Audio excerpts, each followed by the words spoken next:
Hey friends, it's that time again. Kenny Jahng here with ChurchTechToday.com.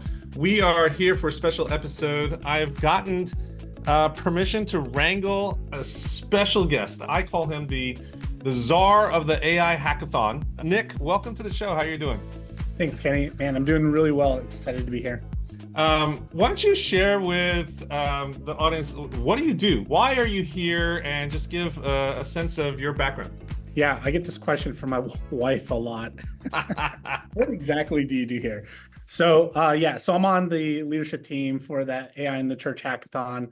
Really looking forward to the event coming up in just a couple weeks. Also, I'm a co-founder of a consulting and technology and innovation firm called Quite Uncommon. Yeah. We help ministries and organizations navigate uncertainty, think about strategy, think about technology. And then I also have a day job as in an organization that helps extend human presence across the solar system. Yes, I think I can guess what that organization is. So I've invited you here because I wanted to talk about a couple of things. One is the event that's coming up. If you haven't heard about the AI and the Church Hackathon, it's happening in September in Boulder, Colorado. You can hang out with both Nick, me, and a couple of hundred other friends. But I also want to talk about this topic of redemptive technology, Nick, and what does this all mean to the people that are here listening? Church leaders, technologists, innovators, entrepreneurs that are, I guess, in the ecosystem of kingdom-minded ministry, work, and businesses. Let's just get started. So I want to talk first. Let's get this out of the way. Let's talk about the hackathon. What is a hackathon, first of all? And then what is the context of this one that we're seeing as the AI and the Church Hackathon? Yeah, that's a great question. We get this a lot too. What is a hackathon? Why should I be there? I think a way to describe a hackathon in this case is just a really unique gathering of amazingly talented people who have a heart for seeing technology be used to advance the church, to help humans flourish. So what we've done is invited, a couple hundred of the top technologists in the world, our friends, people that want to advance the kingdom. And we've said, hey, why don't we come to a beautiful place in Boulder, Colorado? We will fully cater the event for you. There's going to be some great swag. You're going to meet some amazing people. We got some awesome speakers lined up. But more than anything, what would happen if we came together and for a moment in time and just said, hey, God, what could we do together over a 48-hour period of time? So we've done hackathons in many different contexts. I've done over 2,000 hackathons over the last 15 years.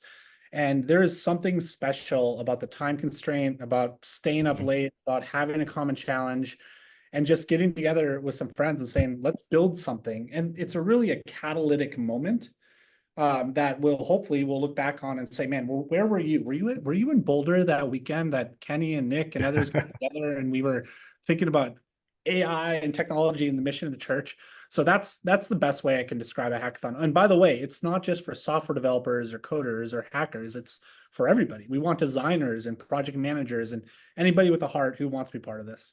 Now, this isn't the first rodeo for Glue, who's trying to be the facilitator and the host of this. Tell us about what happened last year. Yeah, so last year was the first year that we had the hackathon. I think what makes this one really special is that Glue has well resourced this hackathon. There are cash and prizes up for grabs. There's really clear challenges. And so what we saw last year was some really amazing teams show up. A number of people walked away with checks to help them advance their solutions after the hackathon. And it was pretty incredible. I think we had 41 teams last year, around 200 participants. We had 4 challenges at the time, everything from streamlining church administration, equipping church leaders, thinking about intimacy with God, etc. So that's a little bit different than what we're doing this year. But it was a really good start to what has now become an annual event. I love it. And when you talk about checks, it's not chump change, right? Like this year, tell us about the awards that have been basically carved out for prize money. Yeah, so we have $250,000 of awards for a number of different things. Essentially best use of technology, most best application of AI. We even have an award for best shoes, which actually was one of the more popular awards last year. That one doesn't have as much cash associated with it, but you might be able to buy yourself. That was a contentious vote last year. The crowd was going wild in that one. I know I actually had some favorites that didn't even make the top three. So there was some good shoes. And this year, I think what's interesting is that we are actually bringing in a working group, and there's also some, I guess, people of significance that are coming to join the conversation. And I think this is one of the reasons why you come to this hackathon in particular, in that it's not just about coding all night, but you actually get some access to thought leaders and discussions peer-to-peer, et cetera. Tell us about some of the people that are planning to join us. Yeah. So what we try to do is really make this not only worth your time in terms of the hacking part of it, but we want you to interact with and network with just leaders who are Yeah. keen-minded. So we have Pat Gelsinger from CEO. We have Bobby Grunwald who's the CEO at YouVersion. We have this guy named Kenny that's going to be there. I mean, it's a wide cast of characters. You can actually check out all the special guests invited at the website, which is hackathon.glue.us.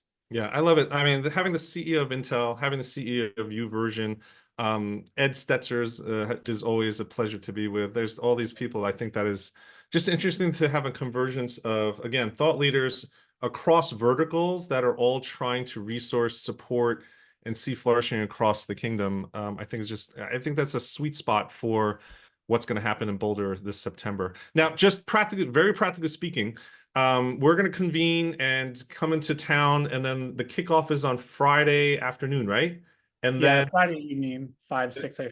and then it goes 24 hours a day. The building is open. If you wanted to hang out Red Bull all night and sleep in sleeping bags, you can. And it ends on Sunday, right? Like, so tell us what happens between Friday and Sunday. Yeah, and I'll point out to Kenny that we're ending on Sunday at 2 o'clock because we also are very sensitive that people might want to show up to their jobs on Monday morning. I'm Yes. still working Monday morning. If you work Sunday, I apologize. You're probably working over the weekend, but 2 o'clock, and that way, if you need to catch a flight out, you drive out, you can get to where you're going. But between then, so we kick it off Friday night, and we have just some vision casting. We hear from some great speakers about why we're here, what we're doing. We kick it off with some worship as well. There's worship baked into this. And then we'll just give an overview of the logistics. You don't need to know everything. You just need to be there, right? And so we will orientate you to how it all works. We will then even do some team formation. So maybe you're not on a team coming into this. Yeah. That is completely okay. We will help plug you in, and then it's off to the races. We will make sure you're fed. I will literally walk over and feed you if needed. Oftentimes, it's the hardest part is getting people to pull away from their computers. Yes. But then, it's off to the races. Friday night, you can work all night. Like you said, we'll have blankets for you. There's showers, there's food. On Saturday, it's mostly a work day, although we're going to have two keynote speakers from Pat and Bobby, who we've already talked about. We'll be talking about how to pitch well. And then the pitches are on Sunday. So Sunday, the deadline for submissions is 9 a.m. Sunday morning, a very firm deadline, because then we go and we essentially organize everything, and then an hour later, or really 45 minutes later, we start presentations. And as you can imagine, we expect about 40 teams, and so those presentations are about 90 seconds each. It's a lot of fun. It's like being at a TED Talk on steroids. I mean, you're just seeing one thing after another. Yes. And it was so interesting. We break for lunch, there's the judges deliberate, and then we have a fantastic award ceremony, and then it's over. Awesome. So this year in particular, I love that the focus is zeroing in on redemptive technology and AI's application around that.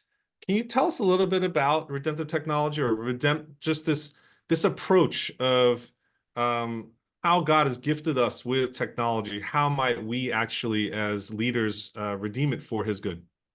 Yeah, so I serve as a technologist in my day job, and so I talk and think a lot about technology, and oftentimes I'll get kind of some pushback, even just talking about AI generally in our society, of isn't that such a bad thing? And it's kind of like money. It's not either good nor bad. AI is not good nor bad. It's really the application of it, right? And so when we think about redeeming technology for good to advance the kingdom, and we actually see that there's a ton of opportunity, a ton of potential for applying technology in the world today in a way that helps people. This year we're talking about human flourishing and organizational thriving. How can we use technology and AI to help humans flourish? And how can we help AI and apply that so organizations can thrive? So human flourishing, organizational thriving. Um, People might not be familiar with that framework of human flourishing. There's 7 key areas. Can you just quickly just rattle them off? I think we can, in the show notes, point people to some resources that go deeper into it, but just rattling them off, I think, frames people's thinking as they go through the rest of our conversation. Yeah, I mean, so this is built on a whole bunch of data and a whole bunch of input from Barna and Yeah. others and Glue. But the 7 dimensions of human flourishing are wellness. Essentially, we look at mental and physical wellness of a human, relational, how satisfied and content are we in relationship with others, financial, what are the dimensions of human flourishing when it comes to how we use our resources, our purpose, looking beyond just our own occupation, but thinking about our vocation and our purpose in our lives, happiness, kind of measuring how content and satisfied we are, character, essentially, how do we show up in the world and how do we advance good, and then spiritual, that's kind of the dimension that is around a person's desire to place Jesus first in their life. So Barna and Glue have looked at human flourishing and said, hey, these are 7 measures that maybe we can think about humans in context of these, and if we could apply technology, is there a way we could help them? That's interesting. So on a practical basis, how do all these things turn into challenges? How do they make what is the direction then this actually becomes in terms of a actual project expression that's going to happen at the hackathon?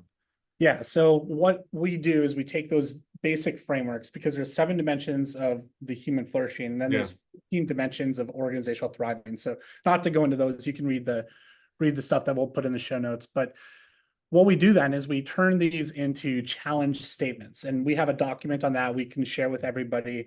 And it's it's kind of like talking to ChatGPT. Okay, hey ChatGPT, I totally get the 7 dimensions of human flourishing, really interesting. Tell me a little bit more about that.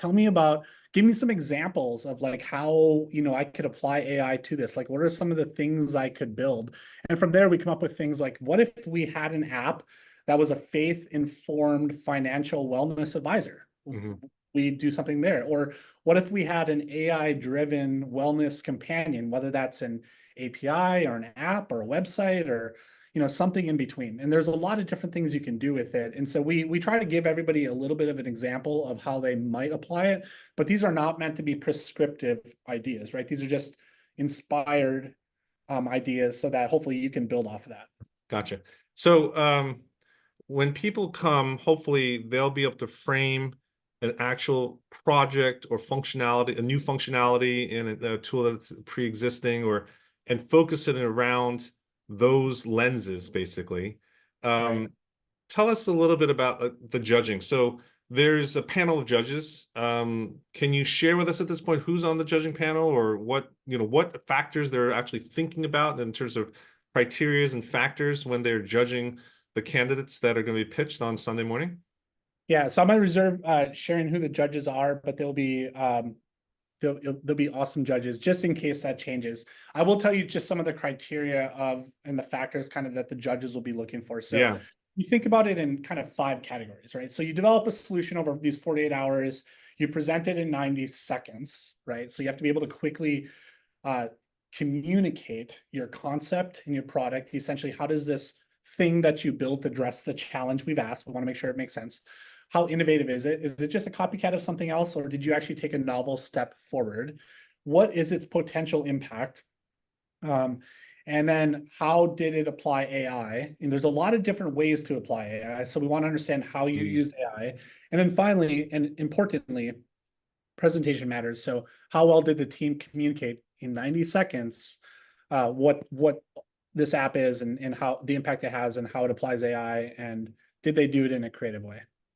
I'm Storybrand certified, and I think that Saturday night is where I did a lot of going around table to table consultations, basically helping them clarify the message, get down to the point. 90 seconds doesn't seem like a lot, but the thing that I reminded teams were you're on TV and a 30-second commercial can feel like an eon to you when you're watching a 30-second commercial, and you got 90 seconds to explain what you want, right? What is the problem?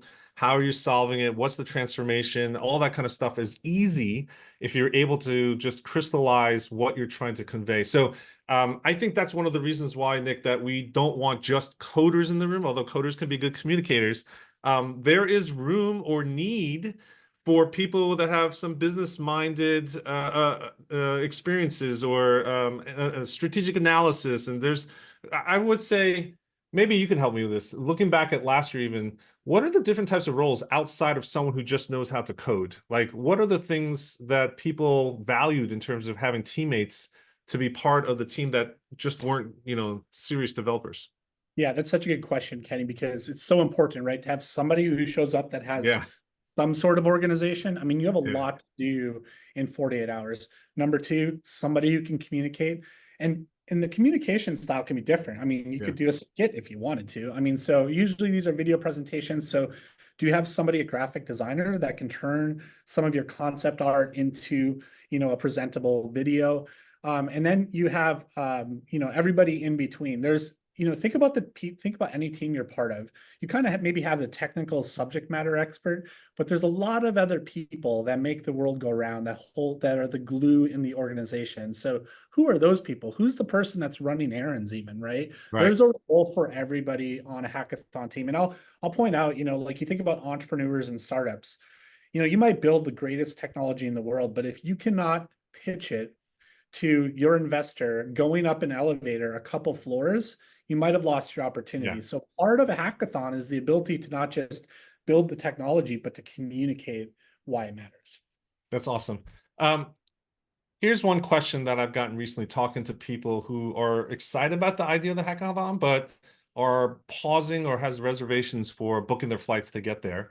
And one of the top questions is, hey, I'm not on a team. I don't have an idea yet. Time is ticking. And they're like, maybe I'll come next year. How do we address that concern, which is a common and quite understandable concern, right? You might not have been dreaming AI solutions for the last year, but you have skill sets and God wants you to contribute in a meaningful way to innovative solutions in this way. What do you say to that person? Like, how should they approach it? If they don't have an idea, they don't have a team right now, how do we convince them that, oh, this is actually something, what it's worth going because they're going to get what out of it? What are they going to get out of this hackathon trip?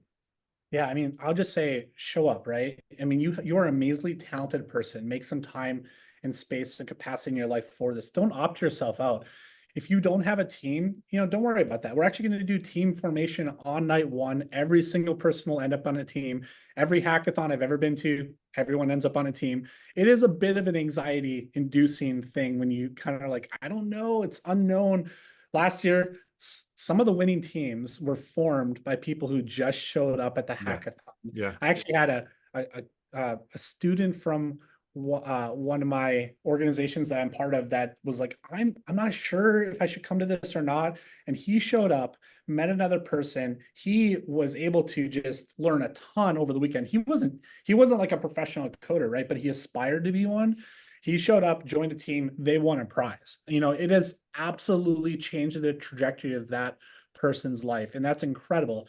But so don't opt out, show up, and then we'll put you on a team. And if you don't have an idea, that's okay too. And even for the people who have ideas, isn't it true, Kenny? Like your idea is going to change 10 times over yes, when you're there yes. because you're Oh going to my be gosh. inspired by the other people, right? That is the power of open innovation and having a diversity of thought, of having people in the room together. So show up and just see what God will do over the weekend. And if nothing else, you're going to meet some amazing people and have some really, really good food and walk away with some great gear.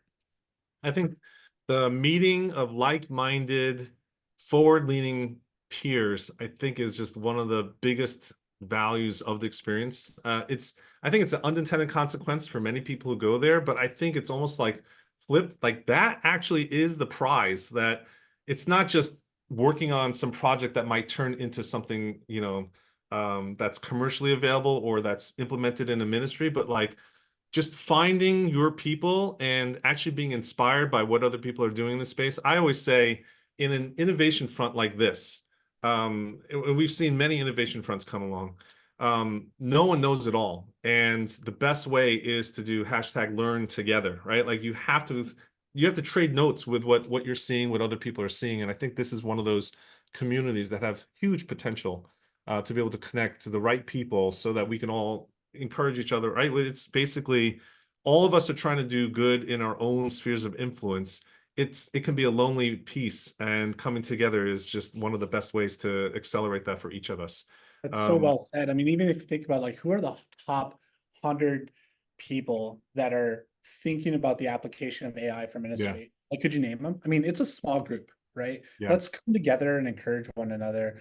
And whatever the reason that you might have for not wanting to opt into this, let's lay that down, show up and see what God has in store for us. Yeah. And then just I know Yvonne from CTO is coming, who's associated with Missional AI. I know Eric from Hello Bible is there. James Chung was there last year, CTO at YouVersion. I think he's coming back. I just had a call with him. I'm Scott excited. Mosley from Right Now Media will be there. Yeah. So I think this is just one of those things where and especially those guys that are typically on platforms, there is no platform. There's no like green room or anything like that. They are mingling and Yeah. out and about with everybody else. So I think this is just one of those unique experiences. From your perspective, looking back, um, from last year's hackathon to this year, what would you say is that contribution to innovation? How has it moved the needle in terms of changing people's perspectives, or what have you seen in terms of conversations that might have been impacted by some of the things that happened last year? Man, that's such a good question too, because there's so much that's happened since last year, and not just the advancement Yeah. of AI.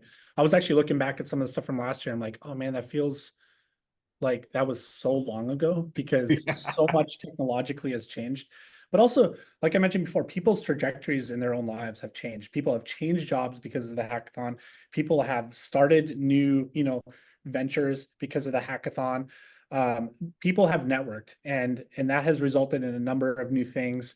This community has continued to stay together, to talk with one another, to encourage one another, Yeah. and there's been a lot, right? And so again, it's hard to even pinpoint. I mean, it'd be fun to actually even ask everybody from last year, where are you 1 year later? And what did that hackathon mean in your life? It's a catalytic moment in time that really is unlike anything else I've ever seen. Yeah. There is a Discord for people, right? So that's another connection point. I just want to call out that if you come and you'll be part of that thing. I think the other question is just practically speaking, what is the next step, right? So is there a cost to register? Is there, tell us literally like what is the next step someone should do if they're even remotely thinking about coming to the hackathon in September? Yeah. So great question. And there is no cost, right? We want you to come. We want to make this easy for you. So next step is one thing and one thing only. Go to hackathon.glue.us and just click register. And then we will connect you to the Discord chat. We will send you a whole bunch more information. If you have questions, you can reach out to us at hackathon@glue.us. And just let us know, anything's fair game. Just let us know what questions are on your mind. And if you need some help, with the travel to get there, let us know. We have some scholarships available as well. But the only cost, Kenny, is just get yourself to Boulder in September. I know last year, and this is why we have the Discord, some people got an Airbnb together, they were Ubering together. I think that's just one of those things that organically so many good relationships happened. And so if cost is a concern, there are scholarships available. Nick, can you just say that one more time? What's the email address they should write to if they actually have any monetary physical concerns? Yeah, it's hackathon@gloo.us. Okay, awesome. And then the website, just one more time as we close this out. Yep, it's hackathon.glue.us. I think glue.us/hackathon works as well. Okay. And there you'll get, there's an FAQ there. There's all this information. The roster of speakers are there.